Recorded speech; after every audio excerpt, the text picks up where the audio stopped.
The ones you never want to meet in the dark. Before we begin, buckle in, because once you step into the story, there's no turning back. If you survive the next few minutes, go ahead and hit subscribe, like, and drop a comment, because the deeper we go, the darker it gets.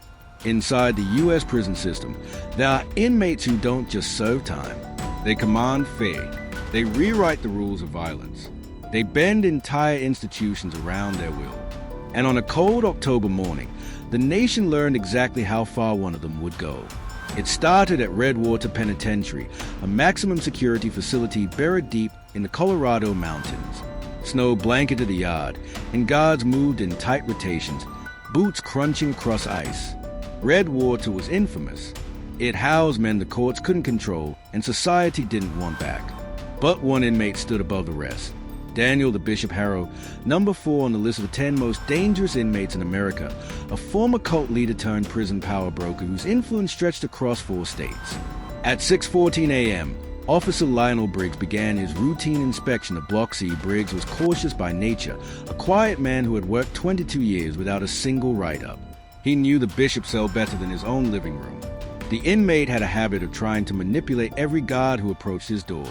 Briggs never engaged, never spoke, never looked him in the eyes longer than necessary. But when Briggs reached cell C-19, the world tilted sideways.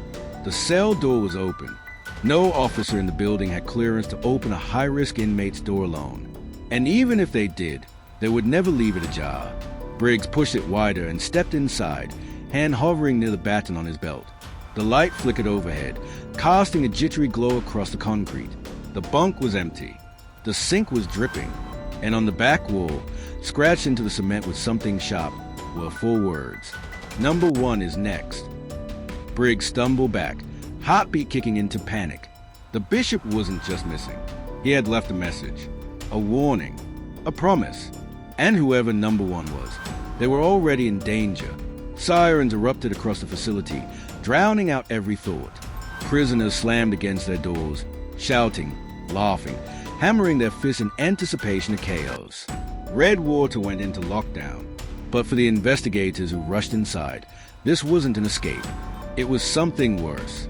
Something planned. Something intentional. The first agent to arrive was Special Crimes Investigator Elise Marlowe, a woman known for solving the impossible. She walked the corridors like she belonged there, her sharp brown eyes scanning every detail. She didn't need introductions. Everyone in the system knew her name, and she knew Harrow's inside and out. She entered the cell, crouching near the carved message. "This wasn't made with a utensil," she said quietly.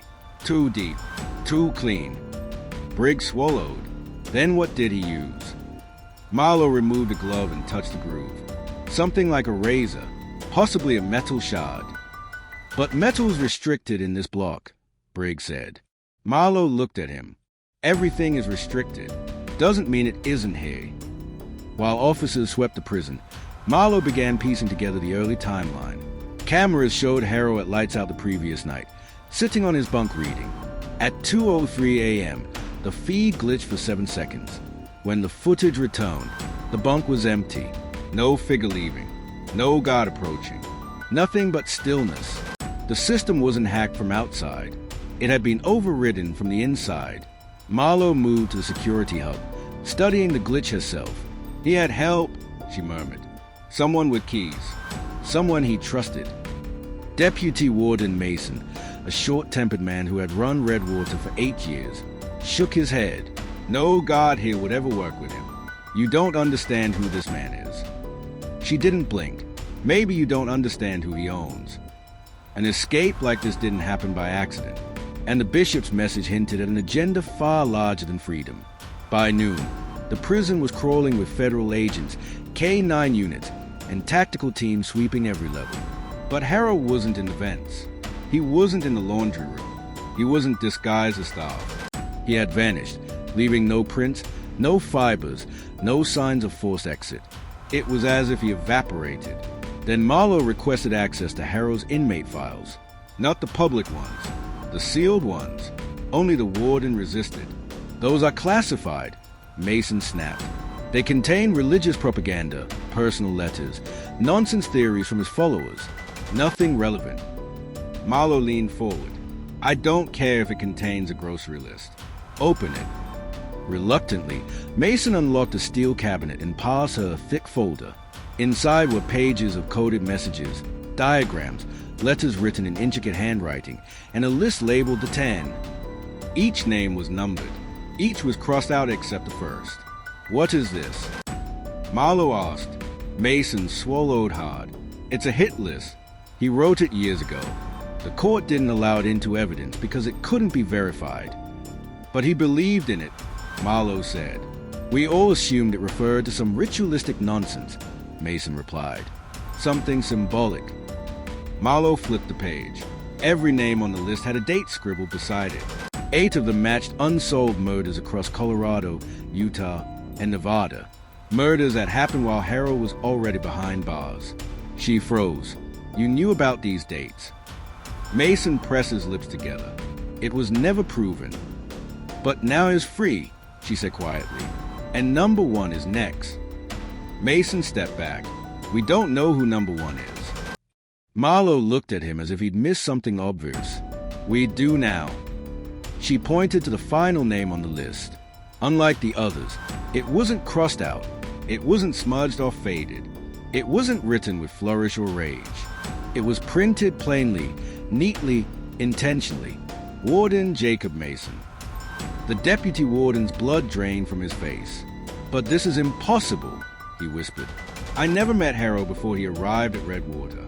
I've never spoken to him beyond regulation. Why would I be at the top? Marlowe stared at him. What did you do that put you here? Before he could answer, the prison alarm shrieked again. This time, it wasn't for lockdown. It was for evacuation. A guard sprinted down the hall. We found something in the old records room. Marlowe and Mason followed as officers pried open the rusted door of an abandoned wing. Dust billowed into the corridor, settling over forgotten filing cabinets and broken boxes. A single flashlight beam swept across the floor. Then it caught something. A body, face down, hands bound, uniform soaked with blood. Marlowe knelt, turning the head slightly. It was Officer Lionel Briggs. And carved into the floor beside him, in the same precise lettering as the cell wall, were 3 words. Look behind you. The officers froze. Marlowe slowly lifted her eyes toward the darkness beyond the filing cabinets.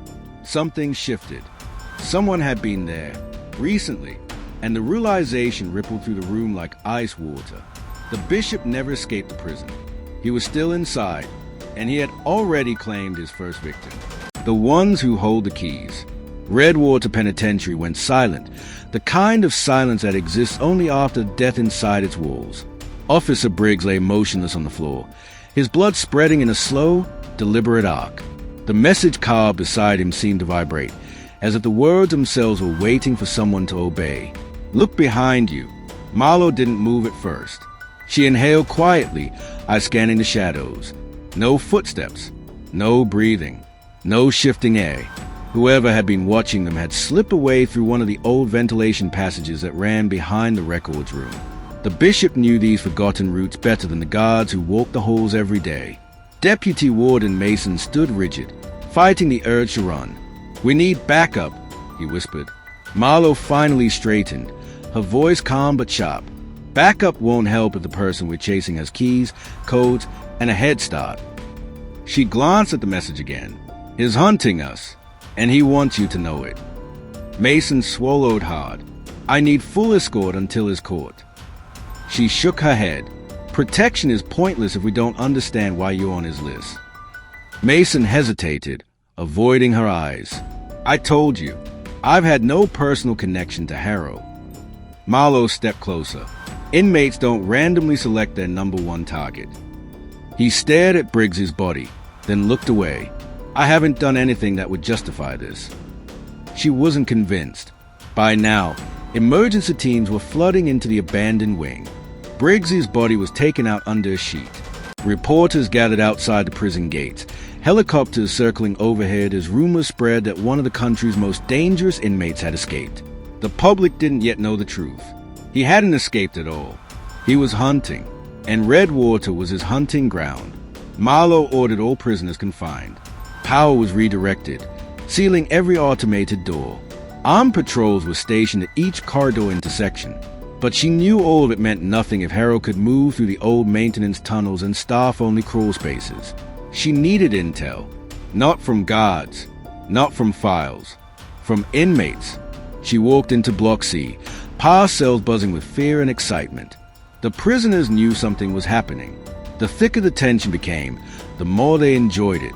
Criminals like Harrow weren't despised in places like this. They were admired, respected, feared.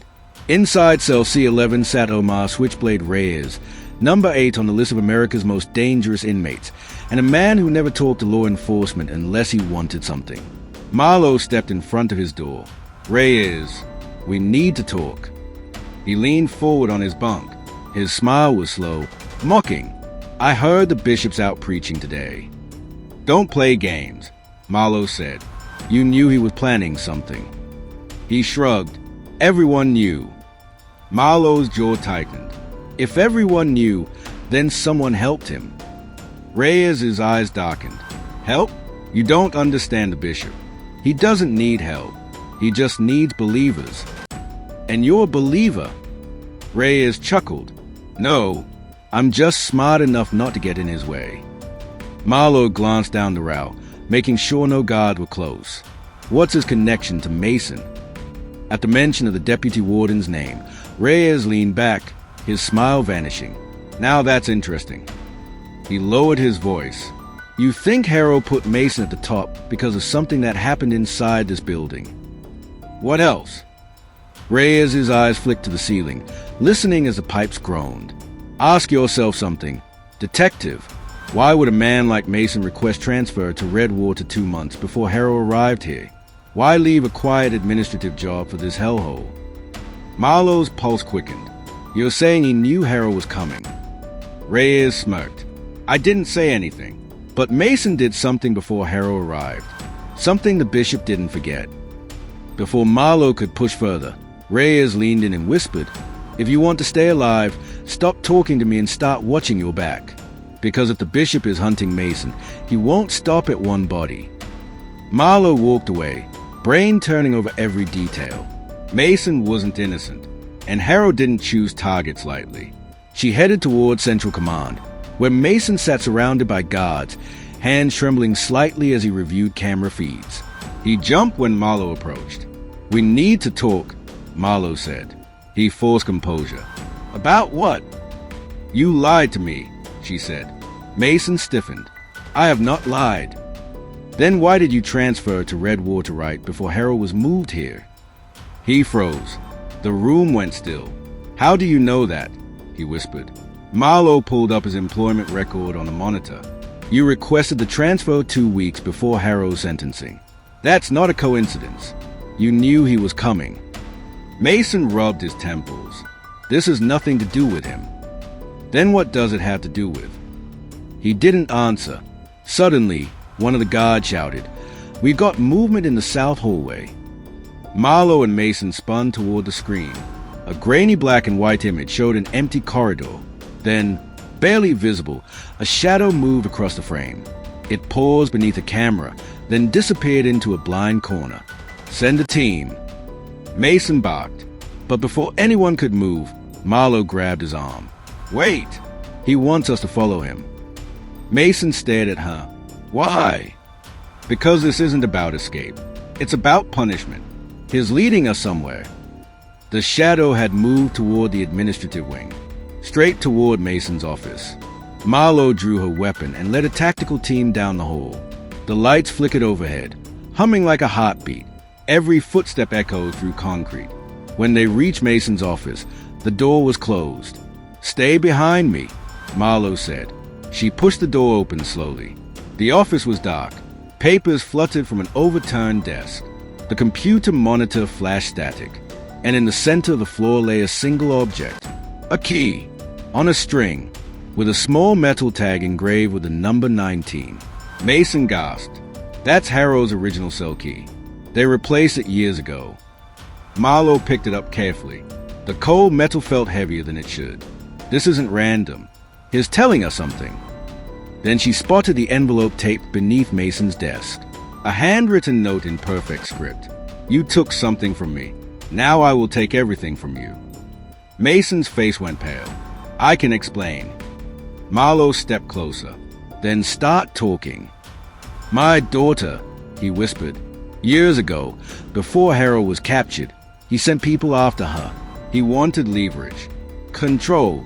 I helped the feds track down his hideout, and they arrested him.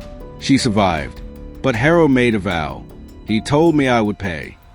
Marlowe's pulse tightened. You didn't mention any of this. I was trying to keep her safe. A sudden crash echoed from the far side of the office. The lights cut out. Darkness swallowed them whole. And from somewhere inside the blackness came a low, steady voice. You should have never come back to my house, Jacob. Marlowe's breath caught. The bishop was in the room.